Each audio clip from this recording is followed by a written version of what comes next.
ತಾವೊಬ್ಬ Muslim ಮುಖಂಡರಾಗಿ ಇವತ್ತಿನ ದಿನಾಂಕ ರಮೇಶ್ ಕತ್ತಿ ಅವರು ಬೇರೆ ಜನಾಂಗ ಜಾತಿ ಇದರ ಬಗ್ಗೆ ನಿಮ್ಮ ನಿಲುವೇನು ಸರ್?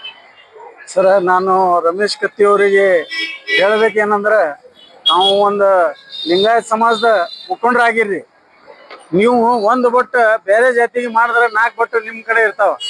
ಇದು ನೀವು ತಿಳ್ಕೊಂಡು ಕೇಸಿ ಬೇರೆ ಜಾತಿಗೆ ಹೇಳ್ಬೇಕಾಗಿತ್ತು. ಆದ್ರೆ ತಾವು ಹೇಳೋದು ತಪ್ಪು ಅನ್ಕಿಸಿ ನನಗೆ ಅನಿಸ್ತದ. ಅದಕ್ಕಾಗಿ ತಾವು ಆದಷ್ಟು ಬೇಗ ತಾವು ಆ ಬ್ಯಾಡ್ರ ಜಮಾತಿಗೆ ಕ್ಷಮೆ ಕೇಳ್ಬೇಕನ್ಕಿಸಿ ನಾನು ಕೋರ್ತಾ ಇದ್ದೀನಿ. ಅಕ್ರಮ್ ಮಾಶಾಳ್ಕರ್.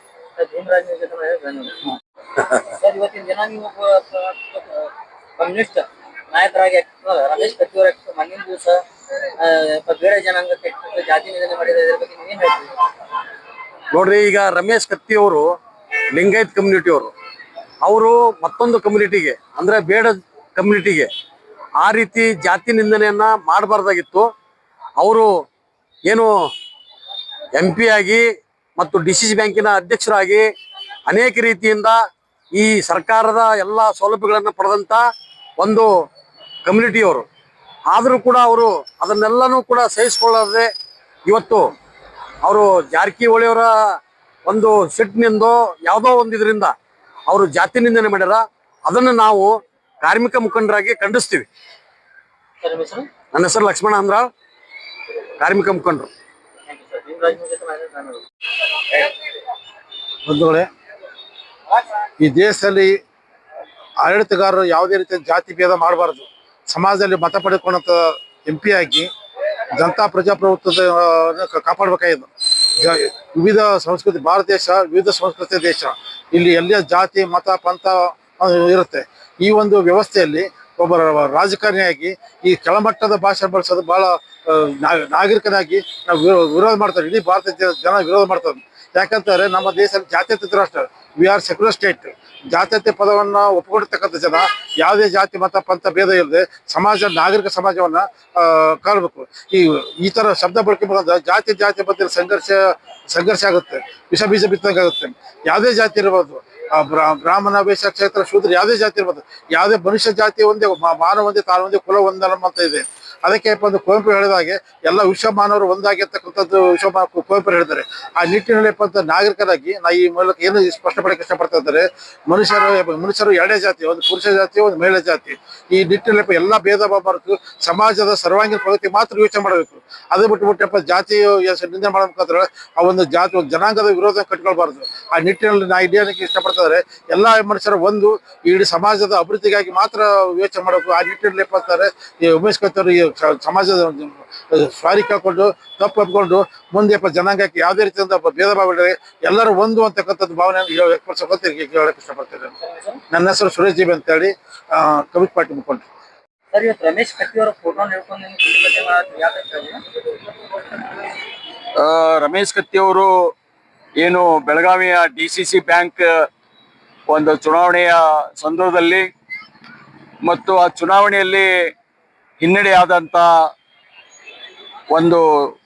ಮತ್ತು ಅವನ ಜೀವನದಲ್ಲಿ ಹತಾಶೆಗೊಂಡು ಅವನು ಒಂದು ಕಮ್ಯುನಿಟಿಗೆ, ಒಂದು ಶೋಷಿತ ಸಮುದಾಯಕ್ಕೆ ಏನಪ್ಪ ಅಂತಂದ್ರೆ ಅವಹೇಳನ ಮಾಡೋದು ಜೊತೆಗಲ್ದೇನೆ ಏನಪ್ಪ ಅಂದ್ರೆ ಜಾತಿಯನ್ನ ಇಟ್ಟುಕೊಂಡು ಏನಪ್ಪ ಅಂದ್ರೆ ಜಾತಿಯನ್ನು ಕೀಳಾಗಿ ಅವನು ಅವಾಚ್ಯ ಶಬ್ದದಿಂದ ಬೇಯೋದ್ರ ಮೂಲಕ ಏನಪ್ಪ ಅಂತಂದ್ರೆ ಈ ನಾಡಿನಲ್ಲಿ ಏನು ಕಿತ್ತೂರು ನಾಡಿನಲ್ಲಿ ಒಂದು ಸೌಹಾರ್ದತೆ ಇರುವಂತಹ ವ್ಯವಸ್ಥೆ ಒಳಗಡೆ ಏನಪ್ಪಾ ಅಂದ್ರೆ ಹಾಳುಗೆಡ್ಲಿಕ್ಕೆ ಏನಪ್ಪಾ ಅಂದ್ರೆ ರಮೇಶ್ ಕತ್ತಿ ಅವರು ಏನಪ್ಪಾ ಅಂತಂದ್ರೆ ತಾವು ಬಳಸಿರ್ತಕ್ಕಂಥ ಶಬ್ದ ಇದೆಯಲ್ಲ, ಅದನ್ನ ಈ ಪ್ರಜಾಪ್ರಭುತ್ವದಲ್ಲಿ ಯಾವುದೇ ನಾಗರಿಕರು ಏನಪ್ಪಾ ಅಂತಂದ್ರೆ ಸಹಿಸುವುದಿಲ್ಲ ಮತ್ತು ಅದನ್ನ ನಾವು ಪ್ರೋತ್ಸಾಹಿಸಲು ಅದನ್ನ ಖಂಡಿಸ್ಬೇಕಾಗತ್ತೆ ಅಂತಕೊಂಡು.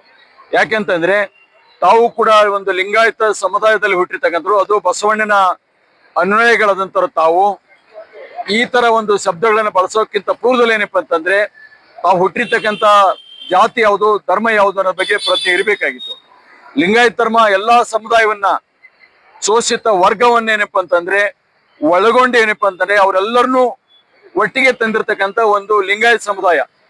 ಅಣ್ಣ ಬಸವಣ್ಣರು ಏನಪ್ಪಾ ಅಂತಂದ್ರೆ ಅವರಿಗೆ ನ್ಯಾಯ ಕೊಟ್ಟಿರ್ತಕ್ಕಂಥದ್ದು, ಅವರಿಗೆ ಸ್ಥಾನಮಾನ ಕೊಟ್ಟಂತ ಶರಣ ಸಂತತಿಯನ್ನ ತಂದಿರ್ತಕ್ಕಂಥ ನಮ್ಮ ಈ ವ್ಯವಸ್ಥೆ ಒಳಗಡೆ ಏನಪ್ಪಾ ಅಂತಂದ್ರೆ ಅವರು ರಮೇಶ್ ಕತ್ತಿ ಅವ್ರು ಏನಪ್ಪಾ ಅಂದ್ರೆ ಇಂಥ ಶಬ್ದವನ್ನ ಬೆಳೆಸೋದ್ರ ಮೂಲಕ ಏನಪ್ಪಾ ಅಂದ್ರೆ ಇಡೀ ಲಿಂಗಾಯತ ಸಮುದಾಯವೇನೇನಪ್ಪ ಅಂತಂದ್ರೆ ಅವರು ಟೀಕೆ ಮಾಡುವಂತ ಮತ್ತು ಅಪಾದನೆಗೆ ಗುರಿ ಮಾಡುವಂತ ವ್ಯವಸ್ಥೆ ಏನಪ್ಪ ಅಂದ್ರೆ ರಮೇಶ್ ಕತ್ತಿ ಅವರು ತಂದಿಟ್ಟಿದ್ದಾರೆ.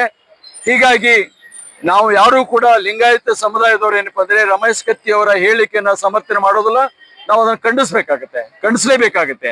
ಯಾಕಂತಂದ್ರೆ ನಾವು ಅವ್ರು ಹೇಳಿರ್ತಕ್ಕಂಥ ಶಬ್ದಕ್ಕೆ ಏನಪ್ಪಾ ಅಂದ್ರೆ ಒಪ್ಪೋದಿಲ್ಲ ಅಂತ ಹೇಳಬಾರ್ದಾಗಿತ್ತು. ನಾವು ಈ ಜಾತ್ಯತೀತ ರಾಷ್ಟ್ರದಲ್ಲಿ ಶೋಷಿತ ಸಮುದಾಯದ ವ್ಯವಸ್ಥೆ ಒಳಗಡೆ ಏನಪ್ಪಾ ಅಂದ್ರೆ ನಾವೆಲ್ಲರನ್ನೂ ಕೂಡ ಮೇಲೆತ್ತಿಕೊಂಡು ಹೋಗ್ಬೇಕಾಗಿದೆ. ಎಲ್ಲರೂ ತೆಗೆದುಕೊಂಡು ಹೋಗುವಂತ ವ್ಯವಸ್ಥೆ ಒಳಗಡೆ ಏನಪ್ಪಾ ಅಂತಂದ್ರೆ ತಾವು ಈ ಪ್ರಜಾಪ್ರಭುತ್ವದಲ್ಲಿ ಲೋಕಸಭೆ ಸದಸ್ಯರಾಗಿದ್ದೀರಿ.